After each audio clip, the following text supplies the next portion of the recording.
Çfarë ju frymëzoi të angazhoheni në mjedis? Sjellja në fokus e eksperiencave të tilla, sidomos nga ana juaj për pjesën e gjinisë, impenjimeve të grave në fushën e jetës së përditshme civile dhe të angazhimit edhe qytetar, përveç se profesional, është me shumë interes, mbase për të gjithë. Impenjimet e mia në fushën e mjedisit fillojnë që në kohën e studimeve, kur unë si studente angazhohesha vullnetarisht në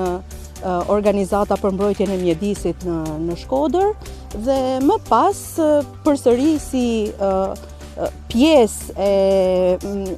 backgroundit të ruajtjes së mjedisit, duke qenë mësuese e biologjisë dhe më vonë pedagoge në Fakultetin e Shkencave.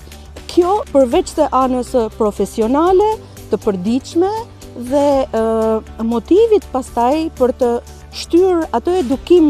që bëjmë në bankat dhe në auditoret e shkollave për ditë, edhe pak më gjerë, në një rreth shoqëror më të gjerë. Kështu që them se është një impenjim shumë planësh që më jep kënaqësi dhe më motivon të punoj ditë për ditë në fushën e mbrojtjes së